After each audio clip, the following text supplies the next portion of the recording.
எல்லோருக்கும் வணக்கம். நான் தான் திருச்சி எம் சீனிவாசன்.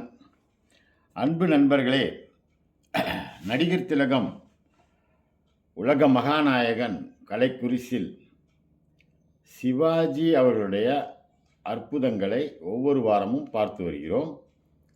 53 வாரம் வெற்றிகரமாக முடிச்சிட்டோம். இது இந்த வெள்ளிக்கிழமை 54வது வாரம். போன வாரம் என்னோடய பர்த்டே வியாழக்கிழமை, அதனால் வெள்ளிக்கிழமை போட வேண்டியதை வியாழக்கிழமையே போட்டுட்டேன். இது தொடர்ந்து ஒவ்வொரு வெள்ளிக்கிழமையும் வந்துட்டுருக்கும். நீங்களும் பார்த்து ரசிக்கணுன்றது தான் என்னுடைய பிரியம்.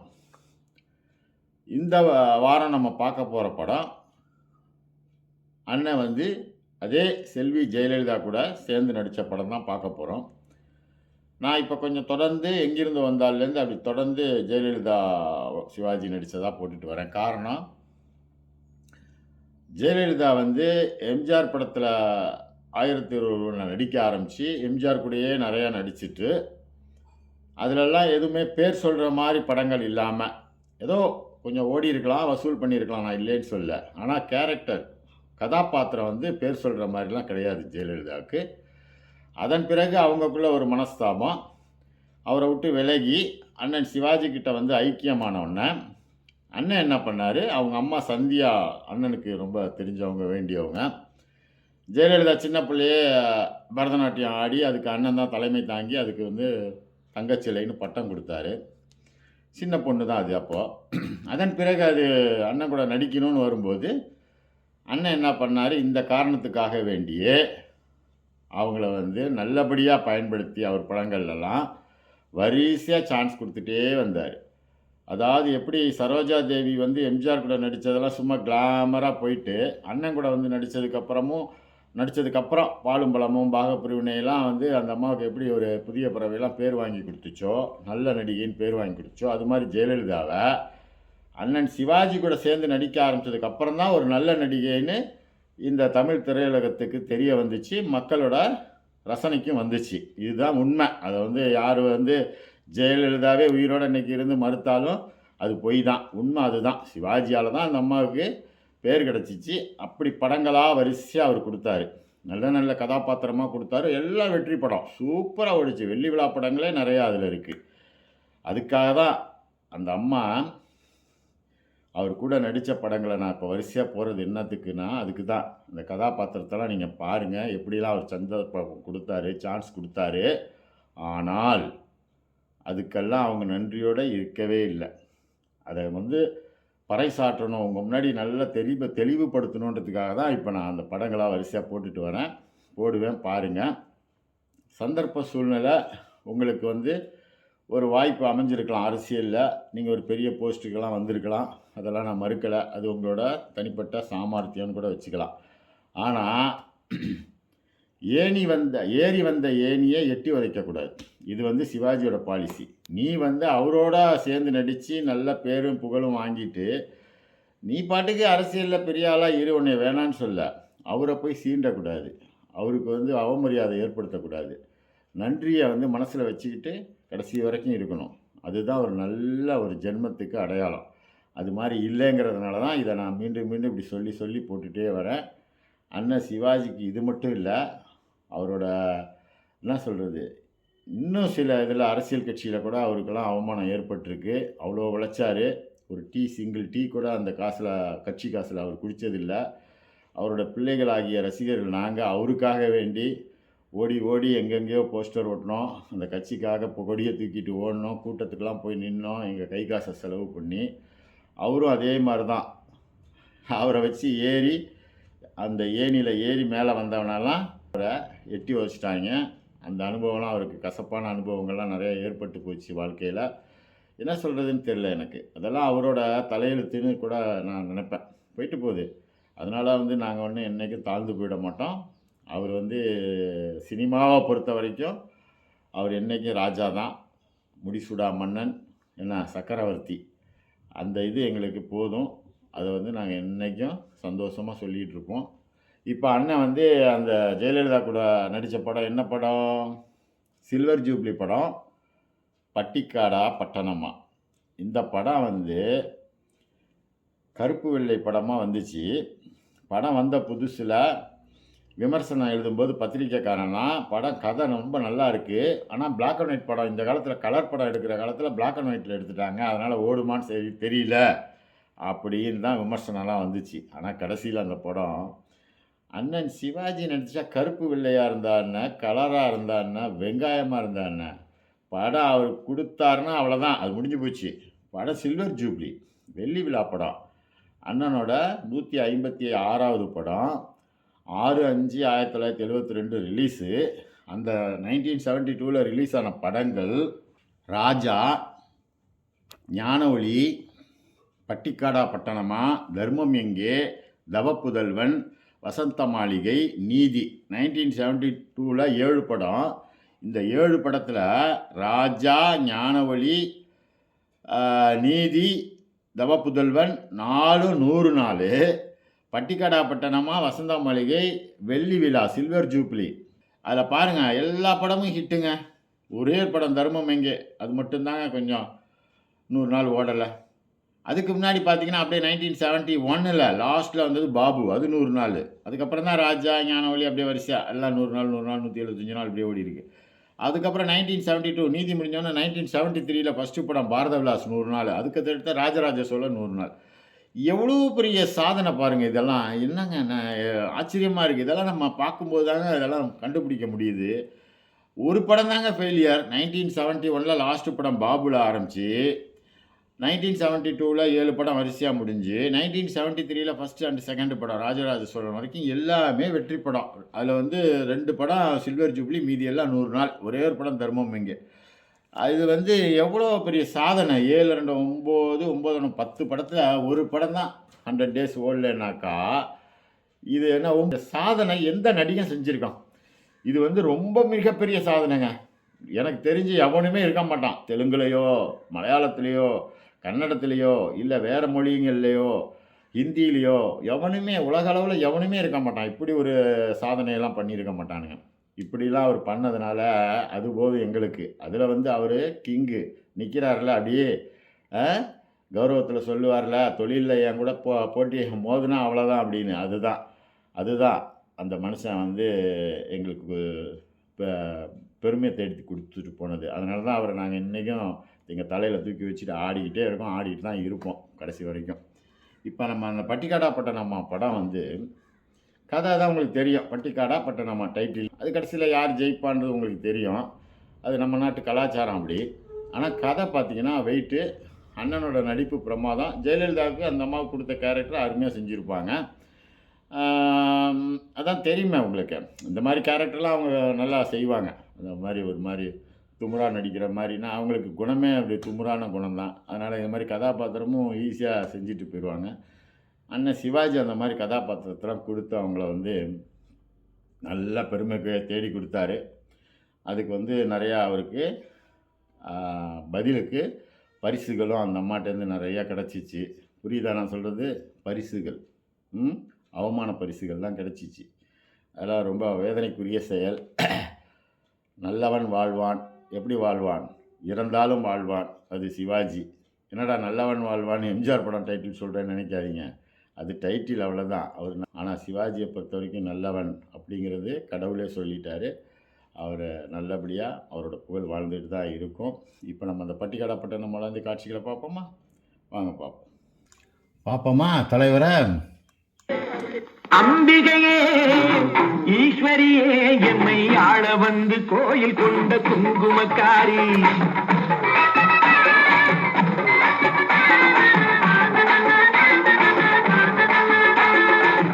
அம்பிகையே ஈஸ்வரியே என்னை ஆள வந்து கோயில் கொண்ட குங்குமக்காரி, பூங்காரியே வேப்பிலைக்காரி,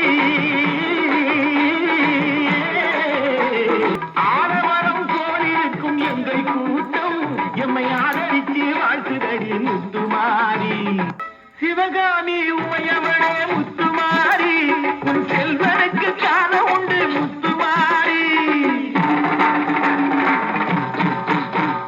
சிவகாமி உமையவளே முத்துமாரி, உன் செல்வனுக்கு காண உண்டு முத்துமாரி, மகராஜன் வாழ்க என்று வாழ்த்து கூறி இந்த மக்கள் எல்லாம் போற்ற வேணும் போட்ட ஏறி.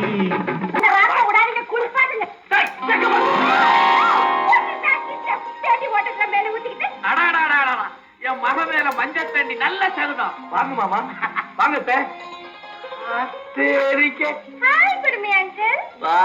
வா என் மாமன் மகளே, ஈமைக்கு போயிட்டு வந்தோடனே ஆளே மாறிட்டிய. அவன் மாறிட்டா, நீதான் வெச்ச குடுமி எடுக்காம அப்படியே இருக்க. ஏய், ஏண்டி வந்த உடனே மூக்கைய குடுமியில கைய வைக்கிற?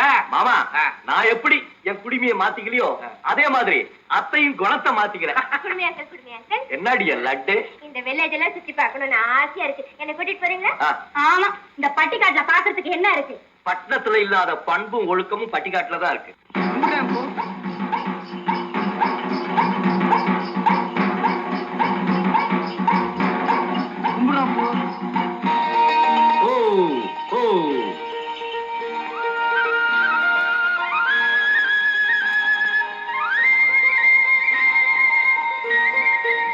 கல்பனா, அதோ ஒரு கோடி தெரியுத, அது வரைக்கும் அம்ம நடந்த.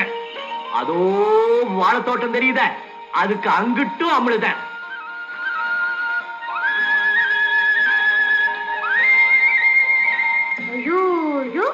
அவ்வளவு உங்களுக்கே சொந்தமா? ஊர்ல பாதி அம்மளுத, பாதி அம்மா பங்காளி. இது ஊரே நமக்கு தான் சொந்தம்னு வச்சுக்கேன். இதான் நம்ம மாட்டு பண்ணை. இங்க மட்டும் 1000 மாடு இருக்கு. இவ்வளவு மாடுகளா? இன்னும் 500 மாடு மேய்ச்சலுக்கு போயிருக்கு. ஆமா குடுமி அங்கிள், இவ்வளவு மாட்டு பாலையும் எடுத்து என்ன செய்வீங்க? உன்ன மாதிரி மாமா மகளை விட்டு தயிர் கடைய சொல்லுவேன். போங்க அங்கிள். வாங்க அக்கிள்.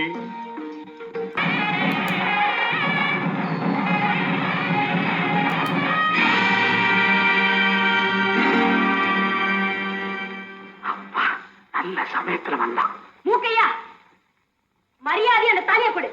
இந்த அத்தை மக சம்மதம் இல்லாம மத்த பையன் மக கழுத்துல தாலி கட்ட முடியாது. அத்தை, பெத்த மகளுக்கு கல்யாணம் செய்ய மத்தவங்களை கேட்க வேண்டிய அவசியம் இல்ல. நீ மத்தவங்களை கேட்க வேண்டாம்.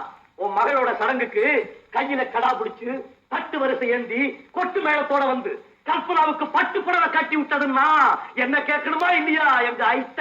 இதுக்கு தாண்டி முறை மாப்பிள்ளைய கேட்காம இந்த கல்யாணத்தை முடிவு பண்ணாதேன்னு சொன்னேன். கேட்டியா? அவங்கிட்ட என்னமா பேச்சு? வா கல்யாணத்தை முடிப்போம். எப்படி முடிப்பிய? தாலி என்கிட்ட இருக்கப்ப பொண்ணு எங்க கிட்ட இருக்கு. டேய் சங்கர், அந்த மாலை எடுத்து கல்பனா கழுத்துல போடுற. அவ கழுத்துல மாலை போட்டு கொடால உரிமை நான் மாலை போட்டுப்பேன். கல்யாணத்துல வந்து கல்யாணம் பண்ணிட்டு இருக்கா, நீங்க எல்லாரும் பாத்துட்டு நிக்கிறீங்களே. முறப்பையன் அவன் கேட்கறது நியாயம் தானம்மா. வா போறோம். டேய் வீராசாமி, முனியா, கண்டா எல்லாம் இங்க வாங்கடா. இவன் அப்படியே தூள்ல கட்டுங்கடா. யாராவது வந்தீங்க எல்லா பயலையும் வெட்டி தலைய தோழ கட்டி விடுவான். படவா அத்தை, என்னையா தூள்ல கட்ட சொல்ற? இப்போ பொண்ணை நான் தூக்கிட்டு போறேன். என்ன செய்ய பார்க்கலாம்.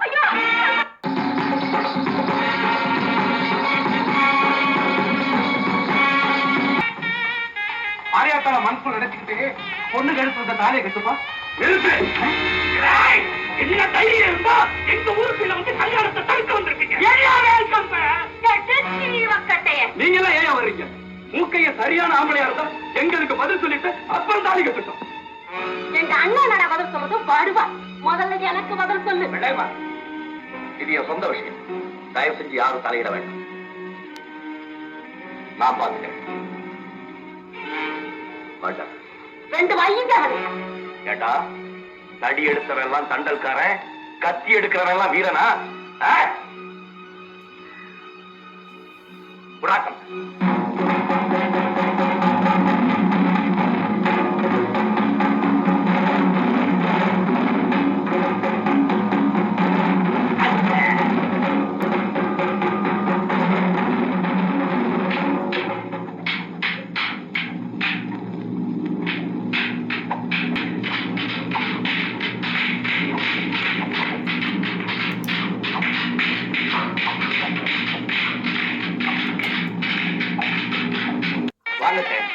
வாங்க மாமா. நல்ல சமயத்துல வந்து பொண்ணை மாப்பிள்ளையும் ஆசீர்வாதம் பண்ணுங்க.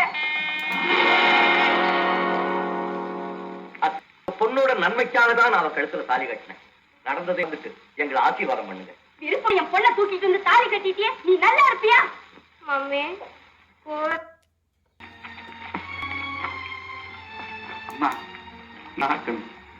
ஓகேயா, என் பொண்ணு ஒண்ணும் தெரியாதவ, தெரிஞ்சோ தெரியாமலோ தப்பு பண்ணாலும் நீதாப்பா பொறுக்கணும். நீங்க நல்லா இருக்கணும். வரீங்களா?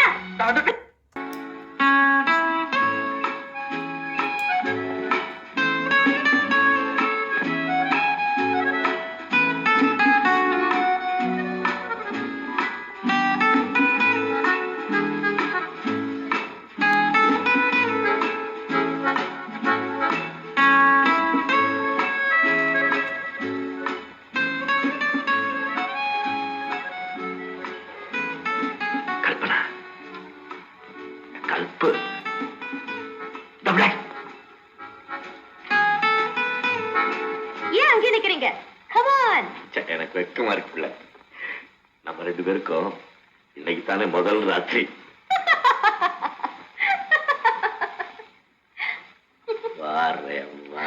உட்காருங்க அங்கிள்.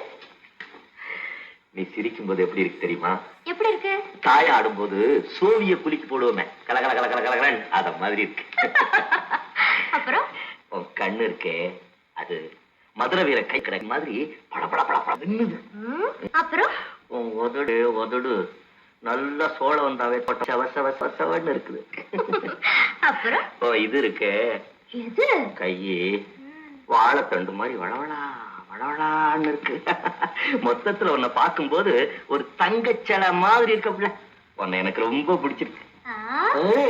உங்களை எனக்கு பிடிக்கவே இல்லை. ஏன் பிள்ளை அப்படி சொல்ற? பின்ன வாட் இஸ் திஸ்? பொம்பளை மாதிரி தலையில கொண்ட, மூக்குல ரிங், முதல்ல கிராப் வெட்டிக்கிட்டு வாங்க, அப்புறம் தான் உங்க கூட பேசுவேன். மகமாயி தப்பு தப்பு கண்ணத்துல போட்டுக்க. நான் ஏன் தெரியுமா அந்த குடிமை வச்சிருக்கேன்? எங்க அம்மாவுக்கு நான் ஒரே புள்ள, பொம்பளை புள்ளையே இல்ல. அந்த ஏக்கத்தினால எனக்கு எங்க அம்மா தலைவாரி விட்டு ஜடை போட்டு விட்டு பூ வச்சு அழகு பார்ப்பாங்க. ஆமா பிள்ளை, அப்ப நான் ரொம்ப நல்லா இருப்பேன். எங்க அம்மா சாகும்போது என்ன தெரியுமா சொன்னாங்க? மூக்கையா முடியாம இங்க சில சமாச்சாரம் இருக்கு, அதுபடிதான் நம்ம நடக்கணும். போர் அடிக்குது அங்கிள். என்ன செய்வோம்?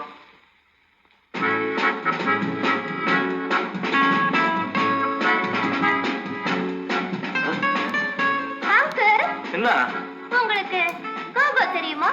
கோகோன்னா? அதான் கோகோ. லண்டன்ல ரொம்ப பாப்புலர் டான்ஸ். கோகோ? இதான் கோகோ டான்ஸா? கர்மம் கர்மம். எங்க ஊர்ல உரிமை மேளக்காரன் இப்படித்தான் ஆடுவான். வாட் இஸ் உரிமை மேளம்? கேட்டு கோடி உரிமை மேளம், கேட்டு கோடி உரிமை மேளம், போட்டு கோடி கோகோ தாளம்.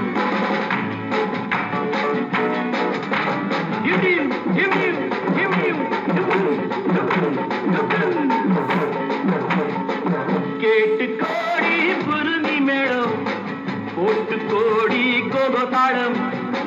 பார்த்து கோடி உன் மாமன் கிட்டு பட்டி காட்டு ராகம் பாவம்.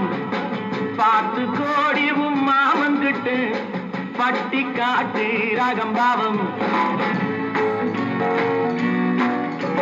We shall meet at the garden gate in the morning, evening, night till the dawn.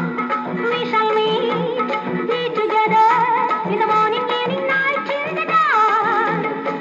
உங்கள் தாளங்கள் ஜங்கள், என்னை பாருங்கள் ஆண்கள். உங்கள் தாளங்கள் ஜங்கள்,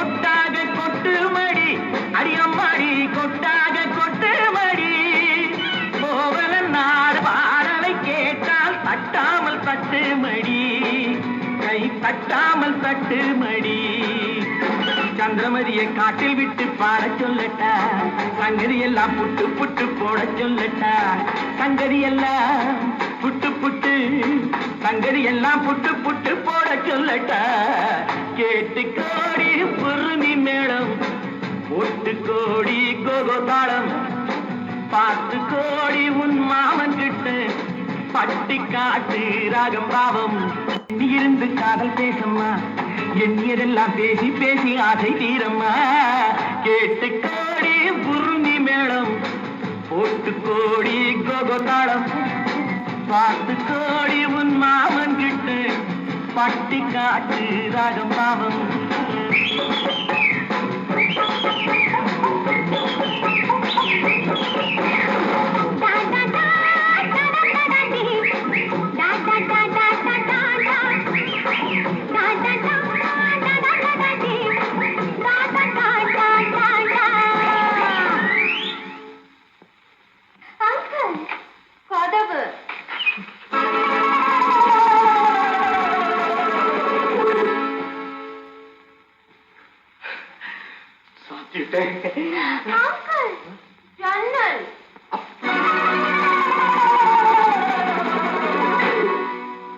மூடிட்டேன் விளக்கு ஆத்துக்கு போவோமா?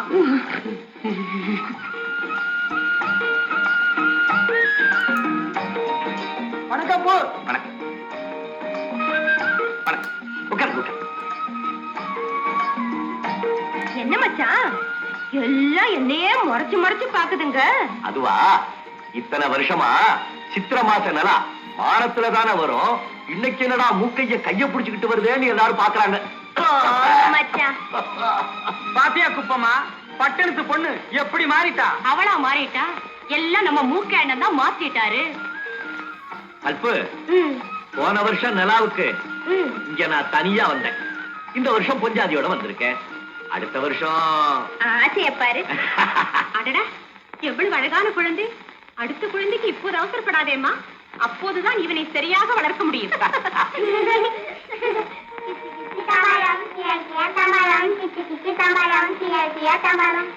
மச்சான் அந்த குழந்தைங்க என்ன கேம் விளையாடுறாங்க? கிச்சு கிச்சா தாம்பால விளையாடுறாங்க. அது என்ன விளையாட்டு? அது குழந்தைங்க விளையாட்டு. நாம நண்டு விளையாட்டு விளையாடுவோமா? அது எப்படி? அது இது சாதம், இது சாம்பார், இது ரசம், இது நெய், இது வடை. பருப்பு இல்லையா? பருப்பு இல்லாமலா இனிமேதான் கடையணும். கைய கொண்டா. பருப்பு கடை பருப்பு கடை பருப்பு கடை பருப்பு கடை. நீ கொஞ்சம் சாப்பிடுவியா? நான் கொஞ்சம் சாப்பிடுவேனா? நாய்க்கு கொஞ்சம் போடுவோமா? இனிமே தான் நண்டோருது நரியோருது நண்டோருது நரியோ.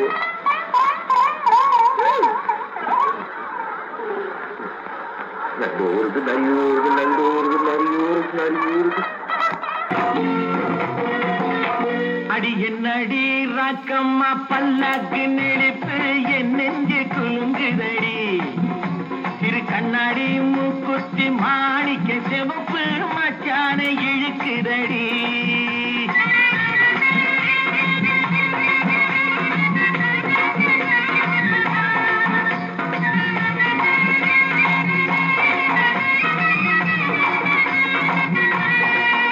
அடி என்னடி ராக்கு. இப்ப கண்ண தந்து பாருங்க. எப்படி வீட்டை எப்படி ஜோர மாத்திட்ட பாருங்க. பெரிய சோஃபா விலை என்ன தெரியுமா? 7000. அப்புறம் இங்க பாருங்க. முன்னே கணக்கு பண்ண கீழே தானே உட்காந்து எழுதிட்டு அவருக்கு ஒரு பெரிய டேபிளே கொடுத்துட்டு பாருங்க. அப்புறம் அங்கிள் இங்க பாத்தீங்களா? இங்க சோஃபாஸ் 5000 ரூபீஸ். அப்புறம் இங்க வாங்களேன். இங்க பாத்தீங்களா பெரிய ஸ்டாண்டிங் அழகா இல்ல? அப்புறம் அங்க பாருங்க. எப்படி? ஐயோ எந்த அப்பா அம்மா படங்க? அதெல்லாம் சுத்த ஓல்ட் மாடல். எல்லாத்தையும் கொண்டு போய் உங்க ரூம்ல போட சொல்லிட்டேன். அது சரி அங்கிள். இந்த மாடல் எப்படி இருக்கு சொல்லுங்க அங்கிள். முன்ன இந்த இடத்துக்கு வந்தா பக்தியா இருக்கும். இப்ப பயமா இருக்கு. போங்க அங்கிள். இப்படி வாங்க. இங்க பாருங்க அங்கிள். எப்படி ரொம்ப ஃபேன்சியா இல்ல? இதோ ஐயோ மகமாகி மகமாகி. டேய் யாரா இங்க? சுந்தரா இந்த முனியா டேய் ராஜ்சந்திர எங்க இருந்த கலப்ப ஐயே அதுவா டர்ட்டி வீட்டுக்கு முன்னால அசிங்கமா இருந்ததுன்னு நான் தான் கொண்டு போய் பின்னால போட சொன்னேன். மாறி சுடுகாட்டம் முளைக்கிற கண்ணி சம்பாத்தி உன் கண்ணுக்கு அழகா இருக்கு, நமக்கு சோறு போடுற கலப்ப அசிங்கமா இருக்கா? இப்ப நான் என்ன செய்துட்டேன்? ஏன் இப்படி கத்துறீங்க? உலகத்துக்கே முன்னோடியா இருக்கிற கலப்பையை தூக்கி பின்னால போட்டுட்டேன்னு சொல்லி அறிவு கட்டவடா. அங்கிள் இத்தனை பேருக்கு முன்னால என்ன இன்சல்ட் பண்ணி பேசாதீங்க, எனக்கு கெட்ட கோவம் வரும். இதுக்கே உனக்கு கோபம் வந்தா என் பாட்டம் புட்ட உழுத கலப்பையை தூக்கி எறிஞ்சிட்டு எனக்கு எப்படி கோபம் வரும்? ஏன் இப்படி கலப்பேன்னு உயிரை விடுறீங்க? கட்டின பொண்டாட்டியை விட உங்களுக்கு கலப்பை தான் பெருசா? நான் கும்பிட சாமியை விட அந்த கலப்பு தான் எனக்கு பெருசு. திடீர்னு குடிக்குவாங்க, அப்படித்தான் இதுவும். காய் விட்டது போதும், என் கூட பழவோடு. It's all right. என் பிறந்த நாளுக்கு என் கூட படிச்ச சில ஃப்ரெண்ட்ஸை கூப்பிடலான்னு இருக்கேன். அதுக்கும் உங்க கிராமத்து ஜனங்க ஏதாவது சொல்லி என் கூட சண்டைக்கு வர மாட்டீங்களே? கவலைப்படாத பிள்ளை, உன் பிறந்த நாளை இந்த 18 பட்டியும் ஜேஜேன்னு கொண்டாடுபடியா செஞ்சு போடுறேன். உங்க கூட படிச்சவங்க என்ன, உங்க பட்டணத்தையே கூப்பிடு, 50 பேருக்கு பிரியாணி போடுறான். பிரியாணி அங்கிள், சில சமயங்கள்ல புலி மாதிரி பாயறீங்க, திடீர்னு பூனை மாதிரி பதுங்கிடுறீங்க. உங்களை என்னால புரிஞ்சுக்கவே முடியல. இதென்ன போக போக உன் புருஷனை பத்தி நீயே புரிஞ்சுக்குவ.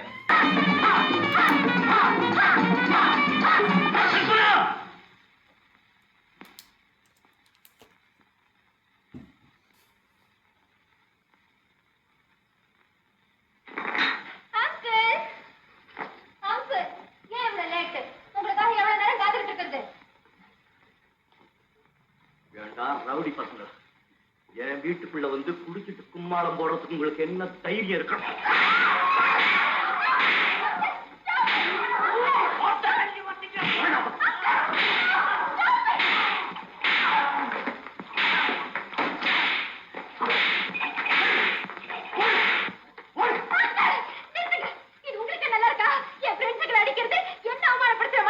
மானம் மரியாதை எல்லாம் காத்துல பறக்க வச்சுட்டு உனக்கு மரியாதை காட்டுறது.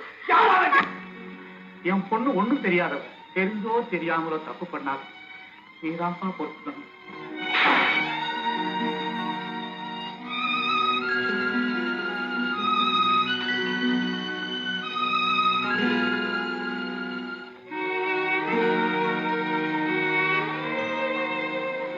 மாமா,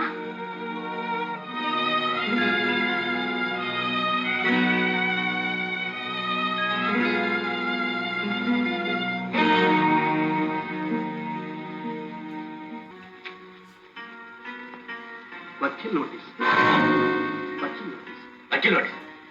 எனக்கு விலாசம் மாதிரி உங்களுக்கு நல்லா பாருங்க. அதுக்கா என் பொண்ண மாட்ட அடிக்கிற மாதிரி அடிக்கிறது? இன்னும் ஏமா அவர்கிட்ட பேசிக்கிட்டு இருக்க? கொஞ்சமாவது நியாயம் தெரிஞ்சிருந்தா என்ன கை நீட்டி அடிச்சிருப்பாரா? கல்பனா, உலகமே தெரியாத கணத்து தவள, நாகரிகமே தெரியாத நாட்டுப்புறம். அடியா இத்தம் அவளை எதிரியம்மா நாகரிகம். பிறந்த மண்ணை மறந்துட்டு அற நிர்வாண உடையோட ஊரை சுத்திக்கிட்டு வர்றதுல நாகரிகம். அசிங்க பட்டினிமா இருந்தாலும் கடனை உடனே வாங்கி 16 முழ புடவை உடுத்திக்கிட்டு குனிஞ்ச தலை நிமிராம இருக்கிறதா நாகரிகம். புருஷன் கோபத்துல அடிச்சுட்டா பிறந்த வீட்டுல வந்து உட்கார்ந்துக்கிட்டு விவாகரத்து நோட்டீஸ் அனுப்புறது இல்ல நாகரிகம். அடிச்சாலும் பிடிச்சாலும் வெளியே போன புருஷன் நல்லபடியா திரும்பி வரணும். கடவுளே பூவோட பொட்டோட அவர் வழியில தான் உயிர் விடணும்னு நினைக்கிறதாண்டி நம்ம ஊர் நாகரிகம். நாகரிகத்தை பத்தி யாருக்கா பேசுறீங்க?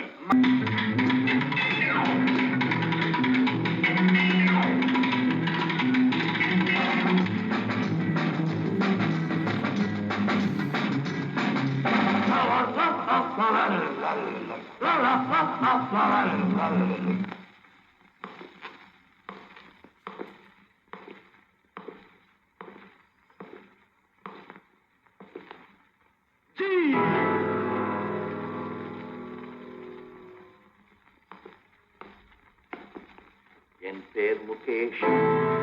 நான் லண்டன்ல இருந்து வந்திருக்கேன். ஜிஞ்சு நாக்கடி. நான் சொல்லுவேன், நல்லபடி வாழ்கவென்று நல்வாழ்த்து நான் சொல்லுவேன். நல்லபடி வாழ்கவென்று கல்யாண கோவிலிலே கணவன் ஒரு தெய்வம் அம்மா. You country brute! என்னை யாரு நினைக்க? அலங்காநல்லூர் ஒரு ஜல்லிக்கட்டுல அடங்காத காளையெல்லாம் அடக்குன வண்டி இந்த மூக்கையா தேர்ல என்கிட்டே அவன் துமுற வாடிய குண்டாடி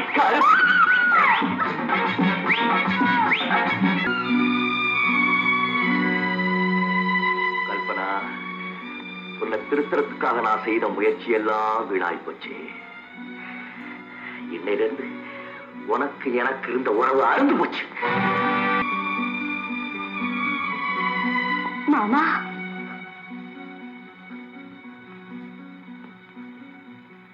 ராக்கம்மா, நான் வெளியில இருந்து வரும்போது கை கால் கழுவ தண்ணி கொண்டாந்து கொடுப்பியே, இன்னைக்கு ஏன் கொண்டு வரல?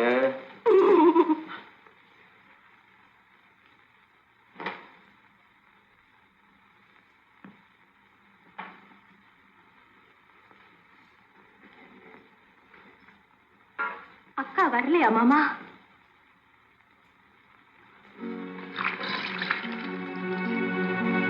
கைய கழுவி. நீ அழுகிற, என்னால அழ முடியல.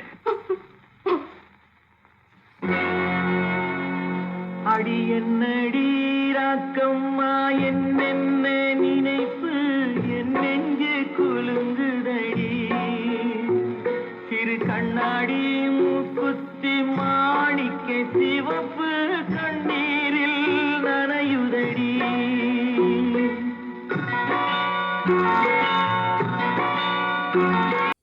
கையனுக்கும் ராக்கம்மாவுக்கும் வேற யாரும் இல்ல, நம்ம ராக்கம்மா. உங்க வேதனை எனக்கு நல்லா புரியுது மாமா. நம்ம குடும்பத்துல இப்படி ஒரு நிலைமை ஏற்பட்டதுக்கு நான் காரணம் இல்லைன்னு உங்களுக்கு நல்லா தெரியும். கல்பனா, என்னதான் என் மேல உனக்கு வருத்தம் இருந்தாலும் ராக்கம்மாவுக்காக நீ இந்த கல்யாணத்துக்கு வரணும். எனக்காக வேண்டாம், ராக்கம்மாவுக்காக. மாறி விட்டு சேர் வைக்க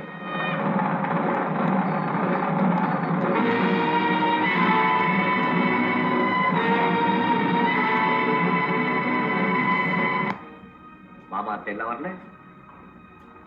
ஏன் வெளியே நிக்கிற? உள்ள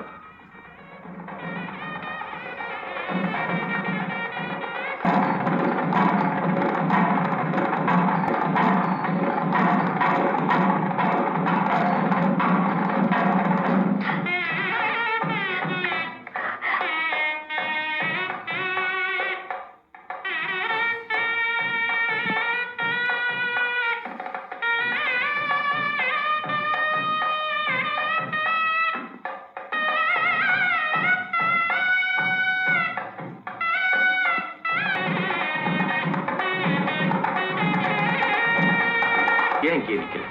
அதான் நான் உங்களை கேட்கிறேன். என்ன இங்க நிக்க வச்சுட்டு நீங்க எங்க போறீங்க? எனக்காக பறிஞ்சு பேச எங்க அப்பா அம்மா யாரும் வரல. இப்போ எனக்கு இருக்கிற ஒரே துணை என் குழந்தைதான். இந்தாங்க உங்க காரணியில வச்சுட்டு நம்ம குழந்தைய தாண்டிக்கிட்டு போய் அவ கழுத்துல தாலியை கட்டுங்க. என்ன சொன்ன?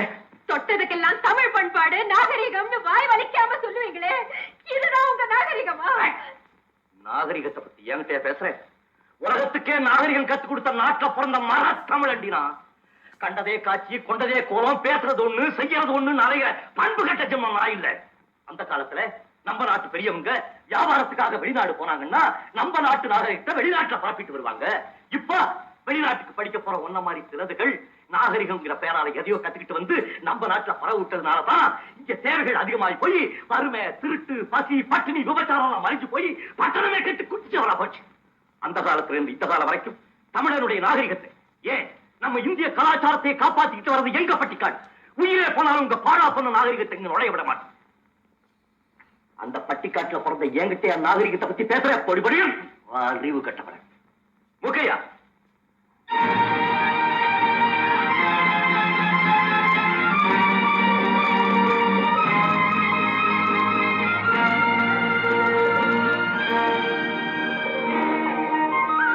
ஓகேயா, என் சம்சாரம் என்ன தவறா நினைச்சுக்கிட்டு உன் கல்யாணத்துல குழப்பம் பண்ணிட்டா, அவளுக்காக நான் உங்ககிட்ட மன்னிப்பு கேட்டுக்கிறேன். வா.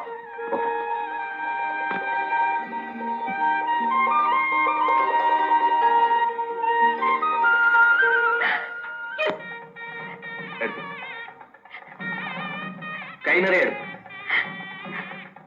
வா. மாங்கல்யம் தந்து நானேனா மமதேவன ஹேனா கண்டே வந்தாமி சுபதே சததாம் சதாம் இதே கிளைமாக்ஸ் தான் மௌன கீதம் படத்தில் வந்து பாக்யராஜ் வச்சுருப்பான். பாக்யராஜ் சரிதா நடித்து அந்த குழந்தைய வச்சு கடைசியில் ஒன்று சேருவாங்க. இந்த படம் கரு தான் அந்த படம் மௌன கீதம். அது அடுத்த வாரம் இன்னொரு படத்துலேருந்து நல்ல காட்சிகளை பார்ப்போம். நன்றி, வணக்கம்.